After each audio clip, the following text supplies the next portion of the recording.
मैं वेखो जी तौबा करने पे अभी नून लीग का ना नहीं लेना चाहते, आइंदा कोई भी नहीं इन्होंने वोट पाएगा। नसीहत कर लीए, तौबा कर लीए, इस पार्टी को वोट नहीं देना, राह जाते दे दो। मां ही है ये, मां साडी चंगी है, साडे कोल कोई जांदी कह मैनू देई जाओ, मैनू देई जाओ, मैनू देई जाओ। मियां साहब ने बम बनाया था, वो बम चलाया अंदरून शहर पे। मरियम जो है उनकी बेटी बम चलाए, बेटा सारी आवाम मर जाएगी। दुनिया चांद पे जा रही है और हम लोग मुगल दौरों में जा रहे हैं। हमारे पास बत्ती पूरी नहीं है और हम लोग यहाँ पे अंडरग्राउंड ट्रेन चला रहे हैं। हम लोगों के पास से खाने के लिए नहीं और हम लोग इसको यूरोप बना रहे हैं। जो आप जो हल्का देख रहे हैं जितना भी है, ये 90% लोग नून लीग सपोर्टर है। हम लोग आखिरी मर्तबा आए, जितना भी है हम लोग लूट लाट के ले जाए। वो तो माँ है सर जी कौम की। भाईजान कैसी माँ है यार, माँ तो बच्चों को रिजक देती हैं, ये रिजक छीन नहीं आई है माँ। वो एक हमजा साहब है, वो किसी से मिलना पसंद नहीं कर रहे। और खुदा दिया बंदे, तेरा इलाका है, तू उठ बाहर निकल, तू बाजी को डर के लुक के बैठा हमें। सारी जिंदगी नवाज का नारा लगाया, सारी जिंदगी नून लीग के सपोर्टर है, सारी जिंदगी। फिर भी मरियम नवाज को गालियां निकाल रहे हैं। गाली क्या निकालनी है यार, हमारा खाना खराब कर रही है यार ये।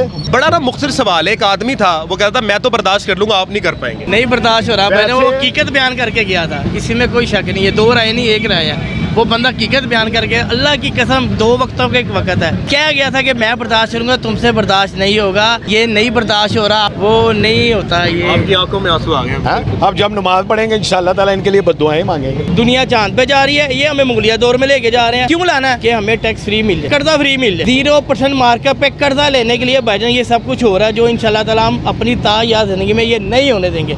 इस वाक़ये को सुन के, ये मनसूबे को सुन के 2 बंदों की डेथ हो चुकी है। उनकी मौत का जिम्मेदार कौन है मुझे बता दें। गवर्नमेंट को अपनी पड़ी है जी, पुराना लाहौर बना लो, पुराना लाहौर बना लो। लोगों को गवर्नमेंट आती है रोजगार देने के लिए, ये रोजगार लेके जा रहे हैं। अगर कब्जा माफी हम है तो फिर गवर्नमेंट हमसे किराया किस का ले रही है? हमारी लाशों में से गुजर के ये लोग हमारी दुकानें खाली कराएंगे, वैसे हम खाली नहीं करेंगे। माँ तो अपनी औलाद से बहुत अच्छा सलूक करती है, मगर ये हमारे साथ सुतेली माँ जैसा सलूक ना करे। हम लोग 7 बहन भाई हैं और 7 का रोजगार इधर है। अगर ये खत्म कर देगा तो हम तो एक दूसरे को सपोर्ट करने के काबिल भी नहीं रहेंगे। कब्जा माफिया कैसे हो गए? गवर्नमेंट हमसे किराया ले रही है, रेंट दे रहे हैं हम गवर्नमेंट को। गवर्नमेंट ने ये खुद हमें यहाँ पर बिठाया है। मैं कहता हूँ हमारे मुल्क की तरक्की है, मैं सबसे पहले दुकान छोड़ता हूँ कि मेरा मुल्क तरक्की कर रहा है। ट्रेड हब को खत्म करके आप बाग बनाना चाहते हैं, 10 फायदे गिनवा दे के इस बनाने से ये फायदा कौम का हो रहा है कि ये गवर्नमेंट ने हमें खुद बिठाया हुआ है, हम अपनी मर्जी से नहीं। किसकी ख्वाहिश पूरी हो रही है सिर्फ ये बताएं। हम यहीं पे हैं और इंशाल्लाह यहीं पे रहेंगे। अगर बहुत तकलीफ हुई तो इसको कब्रिस्तान बना के हम खुद दफन हो जाएंगे, इसके अंदर जाएंगे नहीं। 2 लोग हार्ट अटैक से मर चुके हैं इस वजह से, और आप सल्लल्लाहु अलैहि वसल्लम की हदीस है जिसने एक इंसान को मारा उसने पूरी इंसानियत को मारा। पाकिस्तान और दुनिया भर में उर्दू समझने और बोलने वालों को आगा शेख सरवर का सलाम। बाजीचा इत्फाल है दुनिया मेरे आगे, होता है सब रोज तमाशा मेरे आगे। आज हम लोग ये देखते हैं कि हर दिन हमें नया कोई तमाशा देखने को मिलता है इस मुल्क में। पाकिस्तान में जो 70-80 सालों से लोग रोजगार बना के बैठे हुए थे, आज हम देख रहे हैं कि वॉल सिटी के नाम पर उनकी दुकानें उजाड़ दी गई हैं और उनको ये बोला जा रहा है कि अब यहाँ से निकलो। मतलब जिनका रोजगार था, जो बच्चों का पेट पाल रहे थे हलाल तरीके से, अब उनको कहा जा रहा है अब यहाँ से निकल जाएं। क्या ये मुनासिब है? मेरे साथ कुछ ताजिर मौजूद है, मैंने उनको इकट्ठा किया है, मैंने कहा बात करते हैं कि इनका क्या मौकिफ है, क्या ये निकलेंगे, ये सही है? आइए इनसे बात करते हैं। अस्सलाम वालेकुम हाजी साहब, कैसे हैं? वालेकुम अस्सलाम। हाजी साहब गालिबन आप इस मार्केट के सदर भी हैं आप? बेशक जी, सही है जी। हुकूमत तो रोजगार देने के लिए आई थी, मरियम आपा जो है वो हमें रोजगार देने के लिए आई थी, वो सब कर रही है, ये तो रोजगार उजाड़ने वाली बात हो गई सर। मुस्लिम लीग की गवर्नमेंट हमेशा ताजर दोस्त रही है, मगर इस मरतबा जो है ये ताजर दुश्मनी पे आ गए हैं। ये कह रहे हैं कि हमने मतलब है हेरिटेजल के नाम पर ये लोगों को बेरोजगार करने चले हैं। ये कह रहे हैं कि हमने इधर से आप लोग दुकानें उठाएं और कहीं और आपको शिफ्ट कर देंगे, कोई मुतबादल दे देंगे। हमें ना कोई मुतबादल मंजूर है। हम जहाँ पर बैठे हैं, हमारी ये 3री नस्ल है यहाँ पर बैठे हुए। पहले मेरे वालिद साहब आए, फिर मैं आया, आगे मेरे बच्चे भी आ चुके हैं, तो हम यहाँ पर हैं। हम इंशाल्लाह ऐसे ही रहेंगे। हम लोग 7 बहन भाई हैं और 7 का रोजगार इधर है। अगर ये खत्म कर देगा तो हम तो एक दूसरे को सपोर्ट करने के काबिल भी नहीं रहेंगे। हुकूमत तो ये दावे कर रही है आप सब कब्जा माफिया हैं। कब्जा माफिया कैसे हो गए? गवर्नमेंट हमसे किराया ले रही है, रेंट दे रहे हैं हम गवर्नमेंट को, हर साल 10% बढ़ा के दे रहे हैं। हम कब्जा माफिया कैसे हो गए? गवर्नमेंट ने ये खुद हमें यहाँ पर बिठाया है और मियां नवाज शरीफ ने मुतदा मरतबा कहा है कि हम आपको मालकाना हकूक देंगे। हम आज भी डिमांड करते हैं कि हमें मालकाना हकूक दिए जाएं। हम इधर बैठे हैं, हमें बैठा रहने दिया जाए।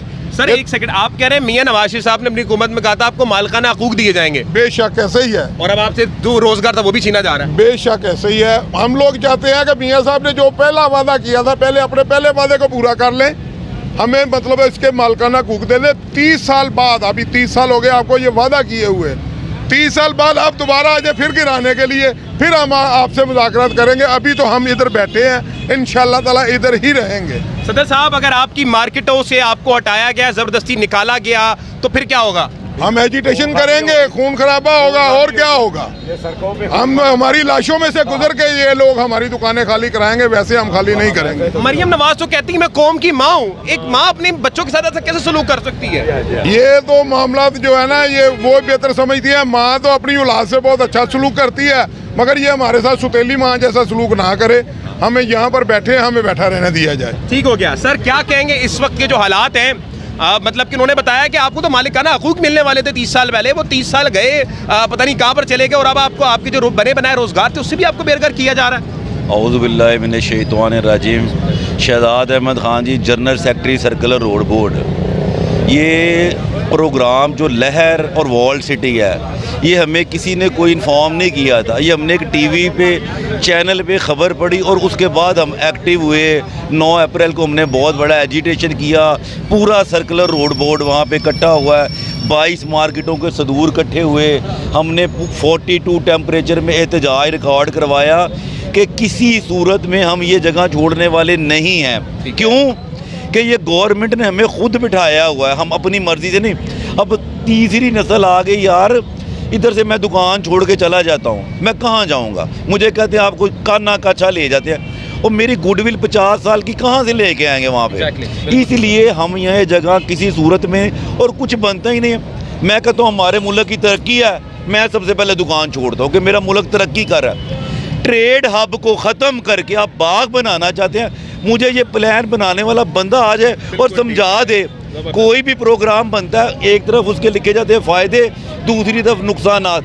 मैं आपको इसके 100 नुकसान बताता हूँ, ये मुझे 10 फ़ायदे गिनवा दे कि इस बनाने से ये फ़ायदा कौम का हो रहा है, हमारे मुल्क का हो रहा है, हमारा मुल्क तरक्की कर रहा है। ट्रेड हब जहाँ से अरबों रुपए का टैक्स जाता है, हमने वो कैलकुलेशनें मंगवा रहे हैं। ये पूरा सर्कुलर रोड बोर्ड कितना टैक्स सालाना देता है, ये कहाँ गवर्नमेंट कभी कहती है एडवांस टैक्स लगा दो, ये सेल टैक्स लगा दो, 0.5 लगा दो, 3%, अभी जनरल पे 18% लगा दिया। टैक्सेस इकट्ठे कर रही हैं, गवर्नमेंट वीक है।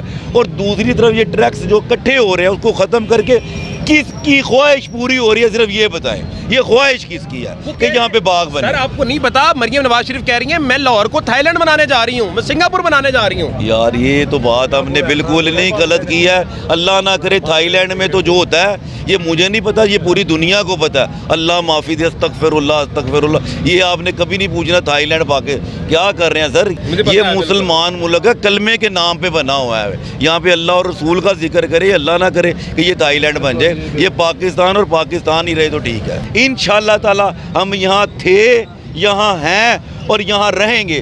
हमें जो भी ख़त्म करने आया है, 98 में भी कोशिश हुई, 2016 में भी कोशिश हुई, बड़ी कोशिशें हुई हैं, लेकिन वो लोग नहीं रहे। हम यहीं पे हैं और इंशाअल्लाह ताला यहीं पे रहेंगे। अगर बहुत तकलीफ हुई तो इसको कब्रिस्तान बना के हम खुद दफन हो जाएंगे, इसके अंदर जाएंगे नहीं। यहाँ बहुत अच्छी बात की आपने। सर, आखिर में बता दीजिएगा, फिर मैं आवाम के पास चलता हूँ। अगर आपको हटाने की कोशिश की गई, जबरदस्ती की गई, फिर क्या होगा? जो सवाल होगा फिर होगा इन्ना लिल्लाहि व इन्ना इलैहि राजिऊन, के मरेंगे यहाँ पे और मर के दिखाएंगे। 2 लोग मर चुके हैं ऑन रिकॉर्ड कह रहा हूँ, एक नीला गुंबद में और एक शालमी में। इसका रिकॉर्ड चेक कर ले, अगर गलत होगा तो मुझे जो सज़ा देने चाहेंगे मैं हाजिर हूँ। 2 लोग हार्ट अटैक से मर चुके हैं इस वजह से। और आप सल्लल्लाहु अलैहि वसल्लम की हदीस है, जिसने एक इंसान को मारा उसने पूरी इंसानियत को मारा। अब इनके कातिल कौन है, हमें ये भी ढूंढना है। और अल्लाह ना करे ये हमारे दोस्त बुजुर्ग हैं, बीमार हैं, इनको कुछ हो गया, कौन जिम्मेदार है? मेरी गवर्नमेंट से इल्तिजा है, रिक्वेस्ट है, इस लहर और वॉल सिटी को फौरी तौर पर ख़त्म किया जाए, मनसूख किया जाए और लोगों की दुआएं ली जाए।